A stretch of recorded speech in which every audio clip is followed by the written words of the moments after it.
The alarm screamed through the council monitoring station like a dying animal. Ambassador Zephyrian's 4 eyes snapped open from his meditation pod, his blue skin rippling with concern. In his 300 years of service, he had never heard that particular sound before. Ambassador, the voice belonged to Communications Officer Veltar, her tentacles dancing frantically over the control panel.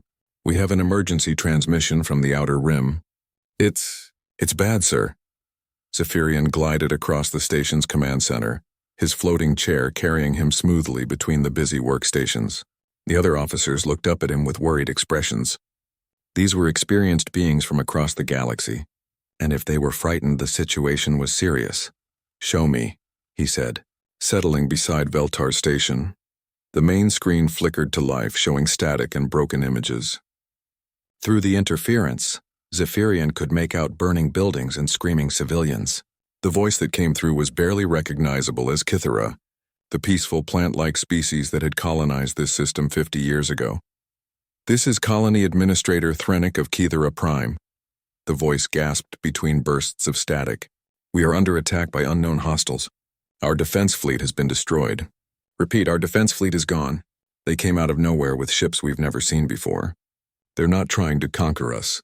They're eating everything." The transmission cut to silence. Zephyrian felt his stomach drop. The Kythera were known for their peaceful nature and their advanced farming techniques. They had no enemies, no territorial disputes, nothing that would make them targets for invasion. Yet something had found them in the empty space between star systems and decided to destroy them. "How far is our nearest fleet?" he asked. Officer Morden, a massive bear-like creature from the Ursine worlds, checked his displays. "The 3rd peacekeeping fleet is 3 days away at maximum speed, sir. But according to this transmission, the Kythera don't have 3 hours. Zephyrian closed his eyes and made a decision that would haunt him later. "Open emergency channels. Broadcast the distress call on all frequencies." The command center fell silent.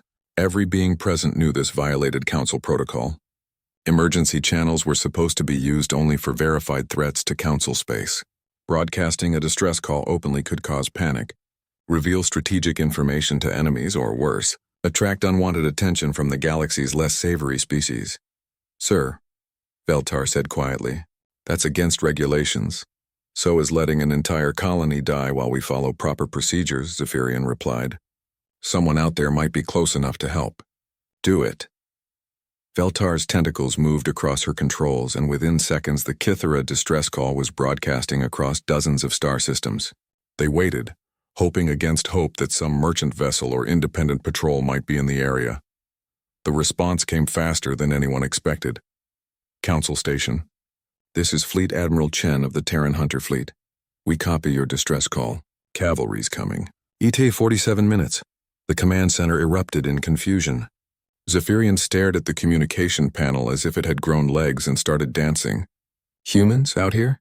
That was impossible. "Admiral Chen," Zephyrian said, activating the response channel. "This is Council Ambassador Zephyrian. I'm afraid there must be some mistake. Human vessels aren't registered in this sector." A rough laugh came through the speakers. "No mistake, Ambassador. We've been in the neighborhood for a while. What's the tactical situation?" Zephyrian looked around at his staff, all of whom seemed equally bewildered. According to every council record, humans had only achieved faster-than-light travel 93 years ago. They were supposed to be a young species, barely exploring beyond their own solar system. Yet this Admiral Chen spoke with the confidence of someone who had been fighting space battles for decades. "Admiral," Zephyrian said carefully, "the attacking force destroyed a full Kythera defense squadron in minutes. We're dealing with unknown technology and superior firepower. Perhaps you should wait for council reinforcements." There was a pause before Chen responded, and when he did, his voice carried a cold edge that made Zephyrian's skin crawl. "Negative, Ambassador. We've dealt with this species before. Kythera colony will be secure within the hour." "This species?" Zephyrian asked. "Admiral, these are unknown attackers.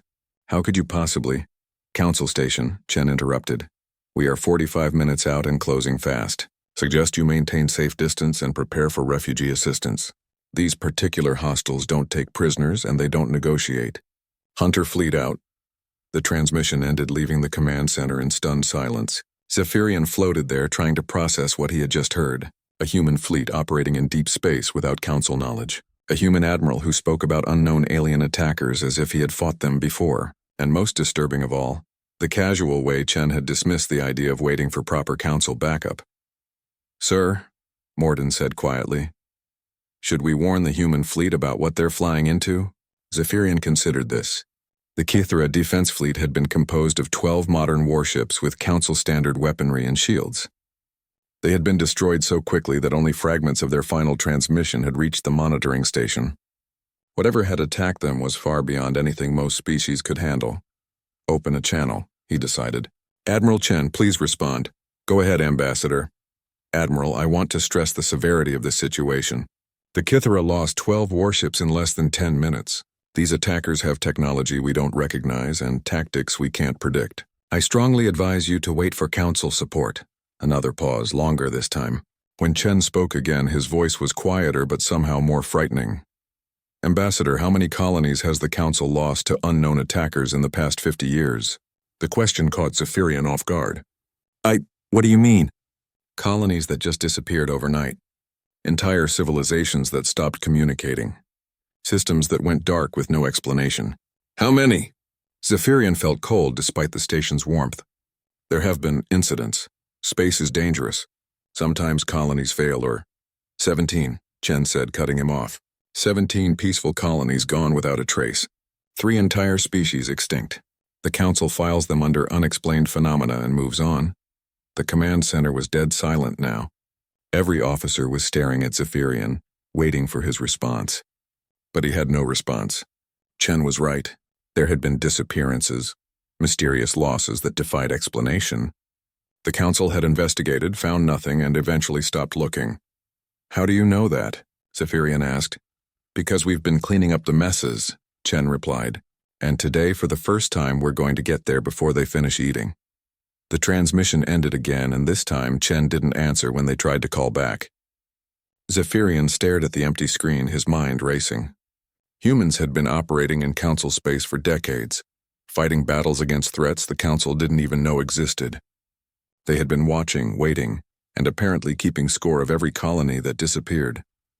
"Sir," Veltar said softly, "long-range sensors are picking up multiple ships dropping out of hyperspace near Kythera. The energy signatures are unusual." "Show me," Zephyrian said. The display changed to show the Kythera system. Near the colony world, dozens of red dots swarmed like angry insects, and approaching from the edge of the system, moving faster than should have been possible, came 4 larger contacts marked in blue. "The human ships?" he asked. "Yes, sir." "And Ambassador?" "They're big." The human ships emerged from hyperspace like nightmares made real. Ambassador Zephyrian watched the tactical display in growing horror as 4 massive vessels materialized at the edge of the Kythera system. These were not the sleek, elegant designs favored by council shipbuilders. These ships looked like they had been forged for one purpose only: killing other ships. "Mother of Stars," whispered Officer Veltar, her tentacles trembling over her controls. "Look at the size of that lead vessel." The flagship stretched nearly 2 kilometers from bow to stern, its dark hull bristling with weapon arrays that Zephyrian couldn't identify. Angular armor plates covered every surface, giving it the appearance of some massive predatory beast. The name painted along its side was barely visible against the black metal: Nemesis. The 3 ships following it were smaller but no less intimidating. Unlike council vessels, which were designed to look peaceful and approachable, these human ships seemed built to inspire fear. They moved through space with predatory grace, their formation tight and purposeful. "Are those weapon signatures accurate?" Zephyrian asked, studying the readings. Morden checked his instruments twice before answering. "If these readings are correct, sir, each of those ships carries more firepower than our entire 3rd Fleet." On the other side of the system, the attacking force had noticed the new arrivals. The red dots on the tactical display began shifting their positions, some breaking away from their assault on the Kythera colony to investigate the humans. As they moved closer, long-range sensors finally got a clear look at them. "Dear ancestors," Veltar breathed. "What are those things?" The attacking ships were like nothing in any council database. They appeared to be living creatures rather than manufactured vessels, with organic curves and surfaces that pulsed with bioluminescent patterns. Some were as large as cruisers, others small and fast like fighters, but all shared the same alien design philosophy. They moved through space like a school of deep-sea creatures, flowing around each other in perfect coordination. Unknown bioships, Mordun reported. I'm reading massive energy signatures from their forward sections. Weapons, but not any kind we've seen before. The largest of the bioships, easily the size of a council dreadnought, separated itself from the swarm attacking the colony. It began moving toward the human fleet, followed by dozens of smaller vessels. As it approached, it began transmitting on all frequencies. The voice that emerged from the speakers was unlike anything Zephyrian had ever heard. It buzzed and clicked like an insect, but underneath the alien sounds was something that chilled him to his core: intelligence. Cold, calculating intelligence that viewed other species as food. Unknown vessels. The voice hissed. You enter the feeding ground of the Vorthak swarm. Turn away, or be consumed. Your metal shells will feed our young, and your crew will nourish our warriors. Admiral Chen's response came immediately, broadcast on the same frequency. His voice was calm, almost bored, as if he dealt with threats like this every day. Vorthak vessels. This is Admiral Chen of the Terran Hunter Fleet. You have 30 seconds to cease hostilities against Kythera colony and withdraw from this system, or we will consider your presence an act of war against a Terran protectorate. Zephyrian's eyes widened. Terran protectorate? When had the humans claimed protection over the Kythera? According to council records, the two species had never even made contact. The Vorthak leader's response was a sound that might have been laughter if it hadn't been so terrifying. We are legion. We are infinite. We have consumed the flesh of 1,000 worlds. Your pathetic metal ships will break against our living hulls like waves against stone. There was a moment of silence. Then Chen spoke again, and this time his voice carried a note of grim satisfaction that made Zephyrian's skin crawl. Wrong answer. What happened next defied everything Zephyrian thought he knew about space combat. The human ships didn't charge forward in the traditional council fashion, or form defensive lines to meet the enemy advance. Instead, they scattered like a pack of wolves, each ship moving independently but somehow remaining perfectly coordinated. The Nemesis dove below the system's orbital plane, while its escorts spread out in a wide arc.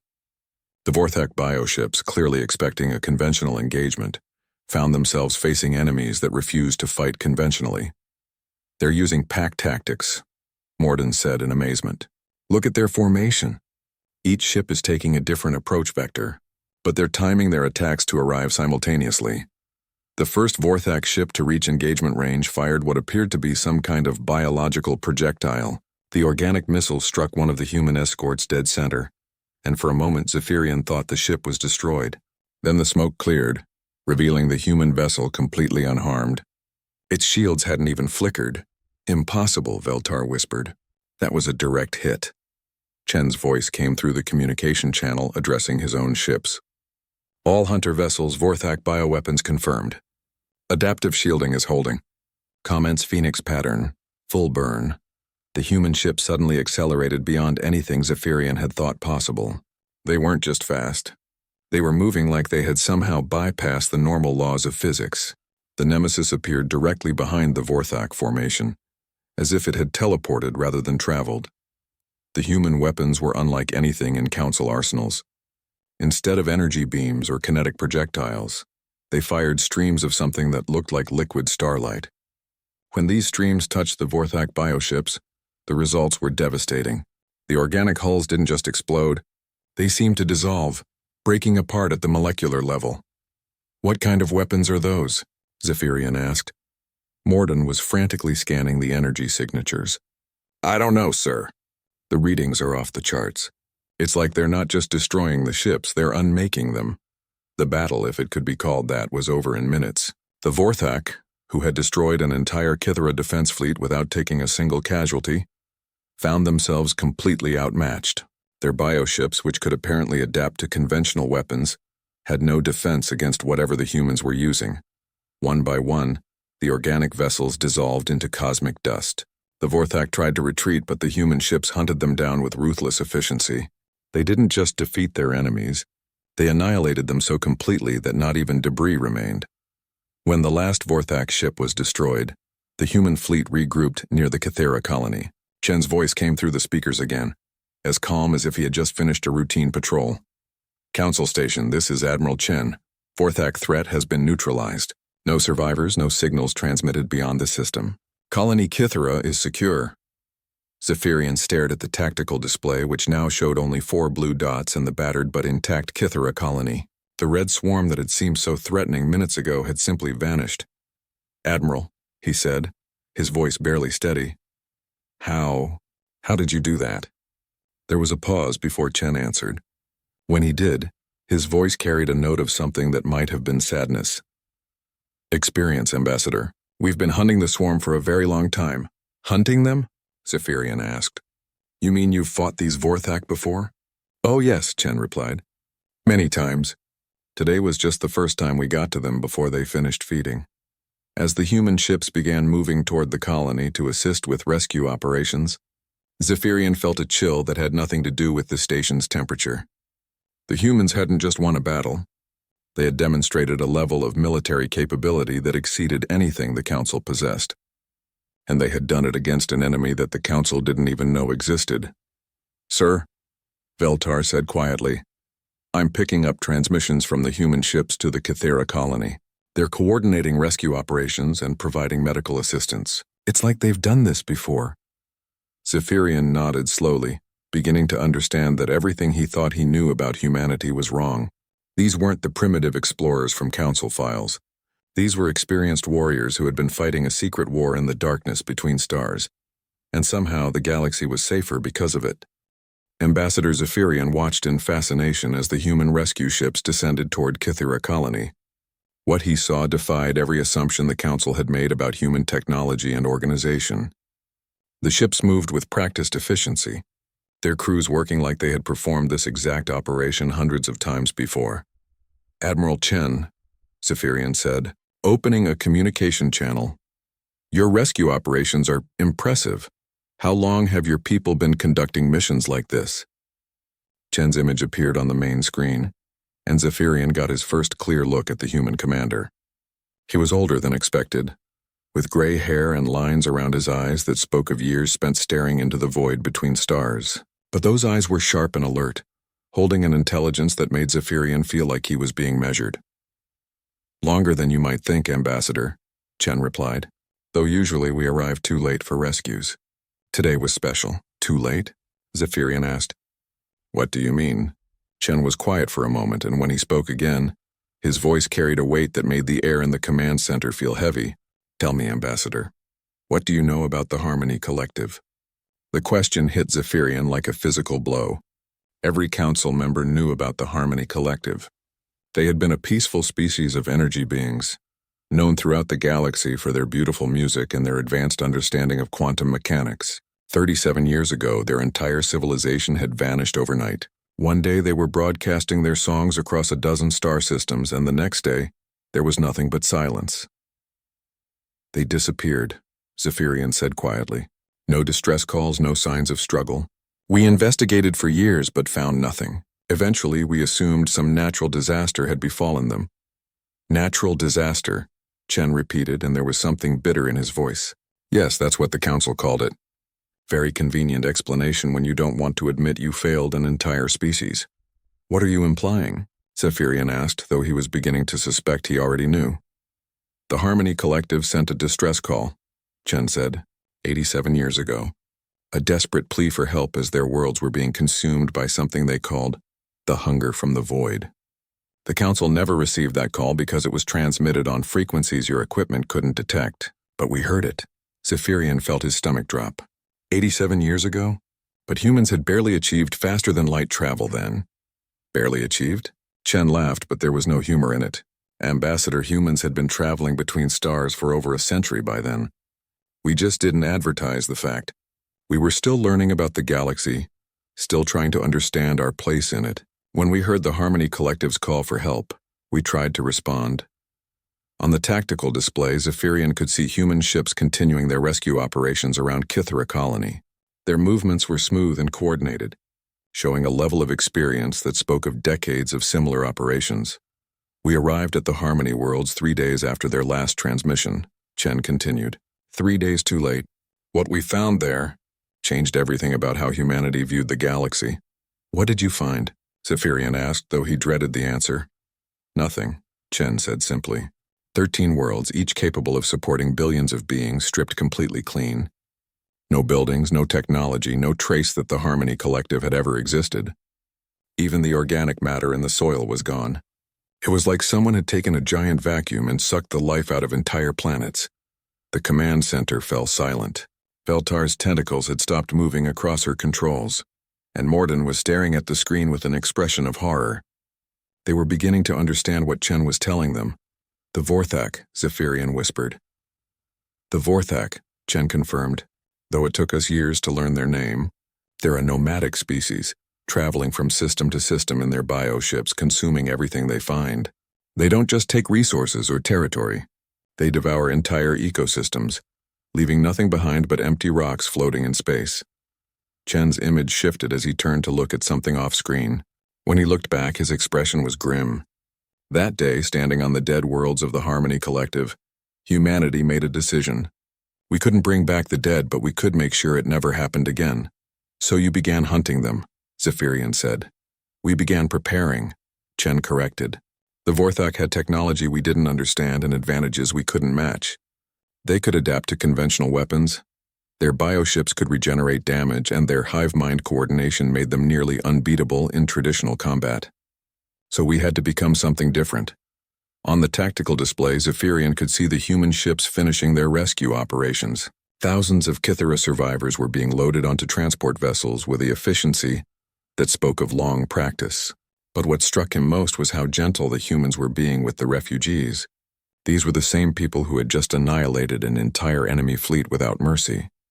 Different how? Zephyrian asked. We studied them, Chen said. For decades, we followed their trail across the galaxy, always arriving too late to save anyone but in time to learn. We analyzed the wreckage of their victims' ships, studied the biological residue they left behind, mapped their movement patterns. Slowly, we began to understand how they operated. Chen paused, and for a moment he looked older than his years. We also studied ourselves. Humans had always been good at war, but the Vorthak required something more.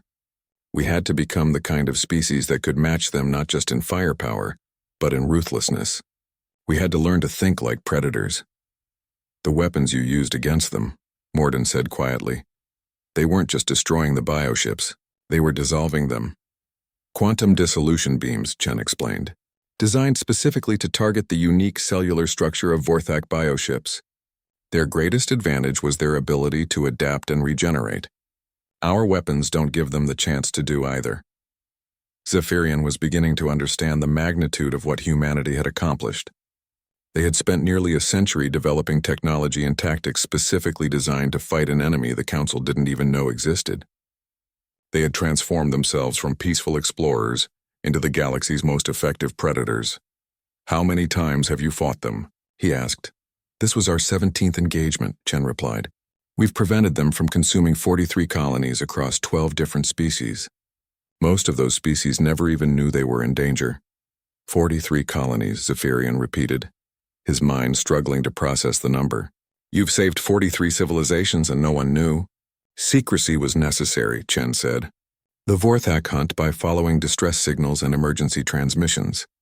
The more noise a species makes when under attack, the more likely they are to attract additional swarms. We learned early that the best way to fight them was to eliminate them completely and quickly, before they could call for help. The implications of this statement hit Zephyrian like a wave. The humans hadn't just been fighting the Vorthak. They had been doing it in complete silence, never taking credit for their victories, never asking for recognition or support. They had appointed themselves the galaxy's guardians and carried out their duty in absolute secrecy. But today was different, Zephyrian said. Today you responded to an open distress call, Chen nodded. Today we arrived before the feeding began, not after. For the first time, we were able to save the people we were protecting instead of just avenging them. As if summoned by his words, a new voice came through the communication system. It was weak and shaky, but unmistakably grateful. Human ships, this is Colony Administrator Thrennick. On behalf of all Kythera, I thank you for our lives. We had given up hope when our defense fleet fell. We thought we were going to die. Chen's expression softened slightly. Administrator, your people are safe now. We're transferring you to Council Space where you can rebuild. This system will be monitored to ensure the Vorthak don't return. How can we ever repay you? Threnik asked. By living, Chen said simply. By rebuilding, by thriving, by adding your voices to the galaxy's song. That's all the payment we've ever wanted. The transmission ended, and Zephyrian found himself staring at Admiral Chen with new understanding.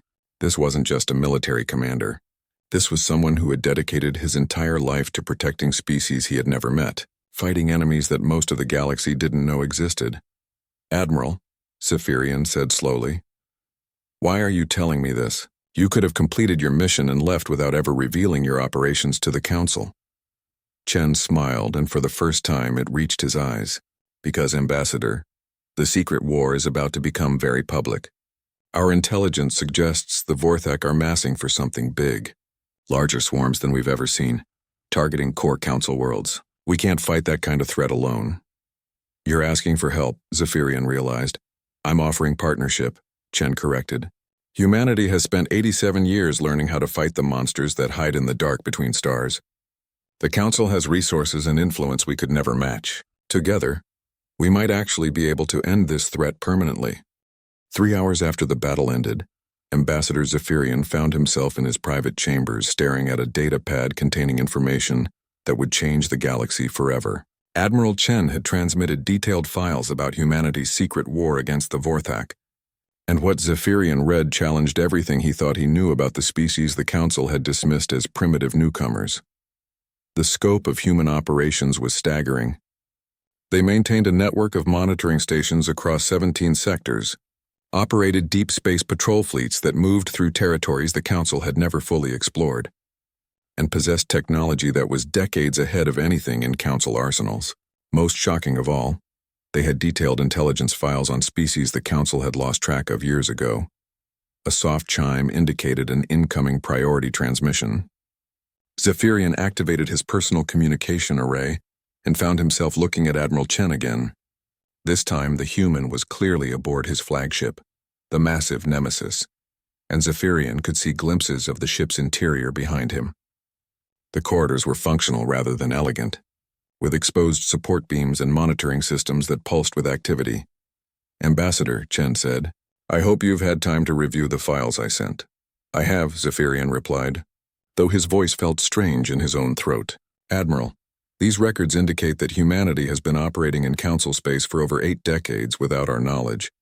You've established permanent bases, recruited personnel from non-Council species, and engaged in military operations across half the galaxy. Chen nodded calmly. All true.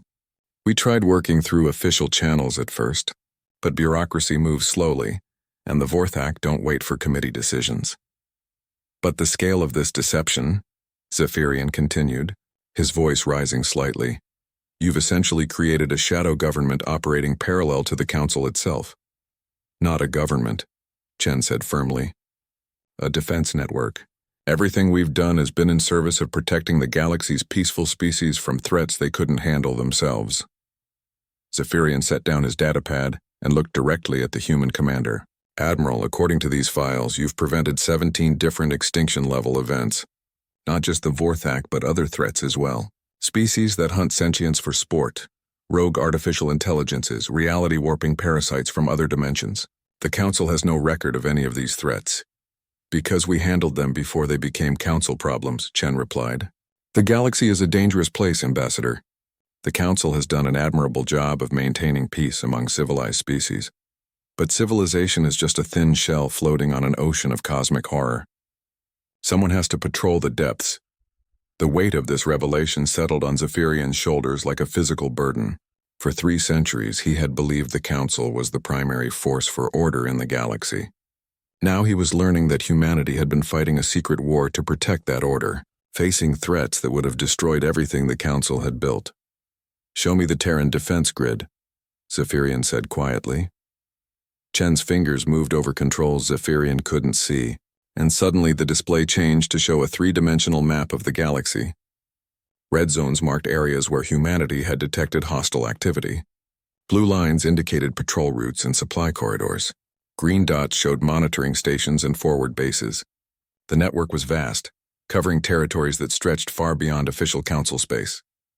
Each of these installations is staffed by volunteers, Chen explained. Humans who chose to dedicate their lives to protecting people they'll never meet. Most of them haven't seen Earth in decades. Some never will again. Zephyrian studied the map, noting how the human defensive positions formed a protective barrier around Council worlds. It was as if humanity had deliberately positioned itself between civilization and the unknown threats that lurked in the galaxy's unexplored regions. Why? He asked. Why would your people sacrifice so much for species that don't even know you exist? Chen was quiet for a long moment. When he spoke again, his voice carried a depth of emotion that surprised Zephyrian. Do you know what we found when we first reached the Harmony Worlds, Ambassador? We found recordings. The Harmony Collective had documented their final days, hoping someone would eventually discover what had happened to them. The display changed to show a planet's surface, barren and lifeless, but superimposed over the empty landscape were holographic images of what had once been there. Beautiful crystalline cities that sang with harmonic resonance, gardens that glowed with bioluminescent flowers, beings of pure energy dancing through the air like living music. They knew they were going to die, Chen continued. Their final message was a warning transmitted on every frequency they could access. They begged any species that found their worlds to learn from their fate, to be prepared for the hunger that comes from the void. They died hoping their death might save others.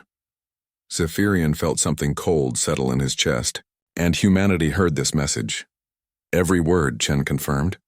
A dying civilization's last gift to a galaxy that couldn't hear them scream. That day, standing in the ruins of their worlds, every human present made the same promise. Never again. Never again would a species face extinction alone while we had the power to prevent it. The display returned to the galactic map, but now Zephyrian saw it differently. Each blue line wasn't just a patrol route, it was a promise kept. Each green dot wasn't just a monitoring station. It was a memorial to the Harmony Collective and every other species that had died in the dark. You appointed yourselves guardians of the galaxy, Zephyrian said. We appointed ourselves custodians, Chen corrected. The galaxy belongs to everyone who calls it home. We just try to make sure they get to keep calling it home. A new voice interrupted their conversation. Admiral Chen, this is Captain Rodriguez aboard the Defiant. We're receiving priority signals from Monitoring Station 7.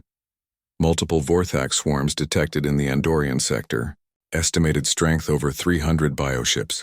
Chen's expression hardened instantly. Time to intercept? 18 hours at maximum burn, sir. But Admiral, there are 6 colonies in that sector. Even if we get there in time, we can't cover them all simultaneously. Zephyrian watched as Chen closed his eyes briefly, the weight of command visible on his face. When he opened them again, he looked directly at Zephyrian. Ambassador, this is what I was talking about. The Vorthak are massing for something larger than we've ever seen. My fleet can handle individual swarms, but 300 bioships could consume an entire sector before we could stop them. What do you need from the Council? Zephyrian asked, though he already suspected the answer would be complicated. Official recognition, Chen said immediately. Authorization to operate openly in Council space. Access to Council intelligence networks and communication systems. Most importantly, we need Council fleets to start training in anti-Vorthak tactics. Zephyrian felt his hearts racing. What Chen was asking for would require approval from the full Council Assembly, a process that could take months even in emergency sessions. But the Andorian sector colonies didn't have months. Admiral, he said slowly, even if I could convince the Council to approve such measures, the political process alone would take longer than those colonies have. I know, Chen replied grimly, which is why I'm asking for something else first. Emergency authority to act in Council space without prior approval, just until the current crisis is resolved. The request hung in the air between them like a loaded weapon. What Chen was asking for was essentially carte blanche to operate the most powerful military force in the galaxy, without oversight or restriction. It went against every principle of Council governance. But as Zephyrian looked at the tactical display showing 300 Vorthak bioships bearing down on helpless colonies, he realized that Council principles meant nothing to dead civilizations. I'll need to contact the Emergency Session Committee, he said finally. But Admiral, I want you to know that regardless of their decision, you have my personal authorization to do whatever is necessary to protect those colonies. Chen smiled, and for the first time since they'd met, he looked genuinely surprised. Thank you, Ambassador. That means more than you know. Don't thank me yet, Zephyrian replied. Thank me after we save the Andorian sector. And, Admiral, when this is over, I want to see everything. Every base, every ship, every file you have on threats the Council doesn't know about. If humanity is going to be the galaxy's guardian, then the Council needs to understand exactly what we're being protected from. Agreed, Chen said. But first, we have a war to win. As the transmission ended, Zephyrian began composing the most important message of his career. In a few hours, the Council would learn that their understanding of galactic politics had been fundamentally wrong for nearly a century. The real question was whether they would be wise enough to accept humanity's protection or proud enough to reject it. Either way, the secret war was about to become very public indeed. 6 months after the Kythera incident, Ambassador Zephyrian stood in the Council Assembly Hall watching the most important vote in galactic history. Representatives from hundreds of worlds filled the massive chamber, their voices creating a symphony of debate that echoed off the crystal walls. At the center of it all sat the proposal that would either unite the galaxy against its greatest threat or tear the Council apart. The Terran Protection Accord. Admiral Chen stood at the speaker's podium, looking remarkably calm for someone whose entire life's work hung in the balance. Behind him, holographic displays showed the scope of humanity's operations. The secret bases, the patrol routes, the detailed files on 17 different extinction-level threats. Most shocking of all were the records of the 47 colonies humanity had saved, complete with testimony from survivors who had thought themselves doomed. Honored representatives, Chen said, his voice carrying clearly through the hall's acoustic systems. I stand before you today not as a conqueror or a politician, but as someone who has dedicated his life to a simple principle: no species should face extinction alone. The murmur of conversation died down as delegates turned their attention to the human admiral. Over the past 6 months, Chen had become one of the most famous beings in the galaxy. The revelation of humanity's secret war had sparked protests, investigations, and heated debates on every council world. Some of you have accused humanity of deception, Chen continued. You say we violated council sovereignty by operating in your space without permission. You're right, we did, and we'd do it again, because the alternative was watching civilizations die while we waited for authorization. Representative Korath of the militant hegemony rose from his seat, his scaled features twisted in anger. Admiral Chen, your species has essentially declared itself the galaxy's police force without consulting anyone. How do we know you won't turn your weapons on us next? Chen met the reptilian delegate's gaze without flinching. Because, Representative Korath, we've had the capability to conquer council space for decades and chose not to. If we wanted to rule the galaxy, we wouldn't have spent 80 years protecting it in secret. Zephyrian watched the exchange with growing tension. The vote was scheduled for the end of the session, and the outcome was far from certain. Half the council saw humanity as saviors who had protected them from threats they never knew existed. The other half viewed them as dangerous vigilantes who had operated outside legal authority for nearly a century. The debate continued for hours. Representative Tavara of the Pacifist Coalition argued that humanity's methods were too violent, that there had to be peaceful solutions to threats like the Vorthak. Chen's response was to show recordings from the Harmony worlds, the empty planets where an entire civilization had tried negotiation and died for their efforts. Representative Dexton of the Trade Federation worried about the economic implications of granting humanity official protection status. Chen countered by presenting data showing how much commerce had been preserved by preventing colony extinctions. Through it all, Admiral Chen remained patient and respectful, answering every question with facts and data rather than emotion. But Zephyrian could see the strain in the human's eyes. Behind Chen's calm exterior was someone who had watched too many civilizations die. Someone who understood that every minute spent in debate was another minute the galaxy's enemies could use to prepare new attacks. Finally, Council Prime Valdris called for order, the ancient ethereal being floated above the assembly, his translucent form shimmering with authority accumulated over millennia of leadership. The hour grows late, Valdris announced, his voice resonating directly in every delegate's mind. Before we vote, Admiral Chen, do you have any final words for this assembly? Chen stepped forward, and for a moment the weight of his years showed on his face. When he spoke, his voice carried the exhaustion of someone who had fought a secret war for most of his adult life. Honored delegates, I've spent my career fighting monsters in the dark so that the rest of the galaxy could sleep peacefully. My people have sacrificed everything to protect civilizations that didn't even know we existed. We didn't ask for recognition, we didn't ask for gratitude, and we didn't ask for glory. We just did what needed to be done.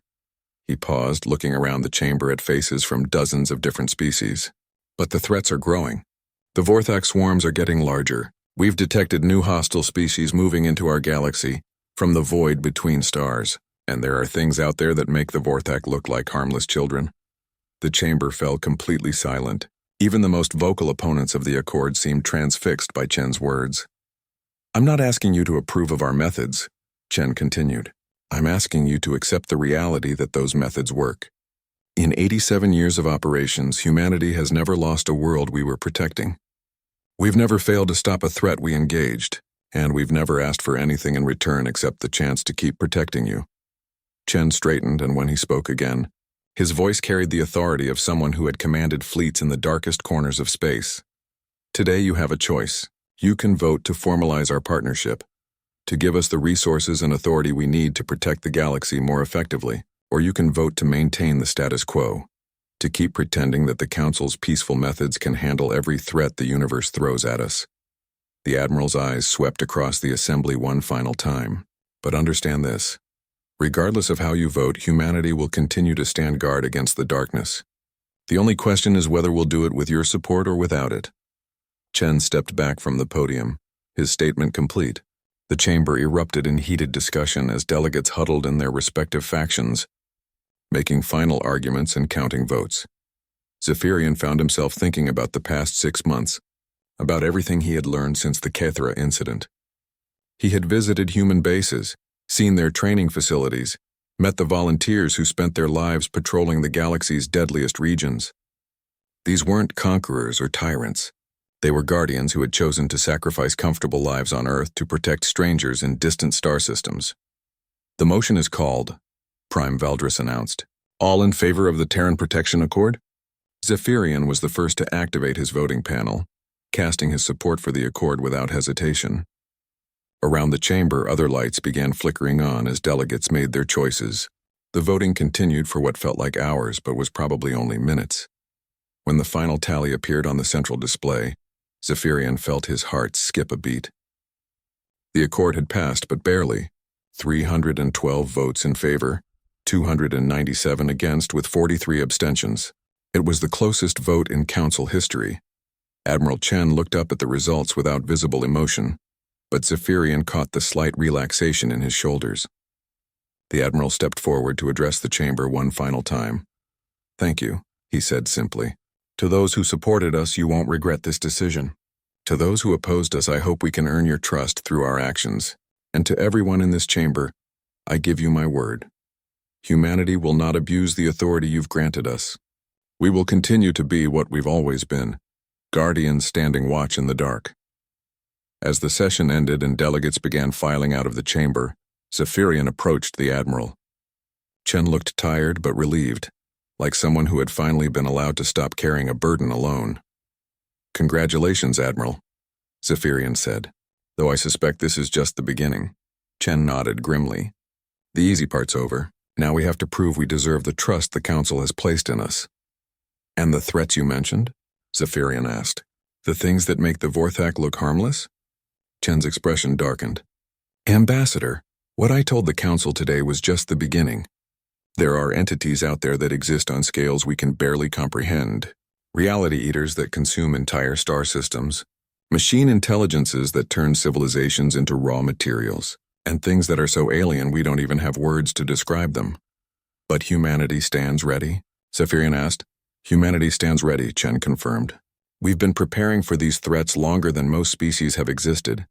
The Vorthak were just our training exercise. As they walked out of the chamber together, Zephyrian reflected on how much had changed since that first distress call from Kithera colony. The galaxy had learned that it was far more dangerous than anyone imagined, but also that it had protectors willing to face any threat to keep civilization safe. The secret war was over. The real war was just beginning. Admiral Chen paused at the chamber's exit, looking back at the empty seats where the galaxy's representatives had just made the most important decision in their history. "Ambassador," he said quietly, "I want you to know that today changed everything. For the first time in nearly a century, humanity doesn't have to fight alone." "No," Zephyrian replied. "You don't. From now on, when the monsters come calling, they'll find the entire galaxy standing together." Chen smiled, and for the first time since Zephyrian had known him, the expression reached his eyes. "Then heaven help the monsters,"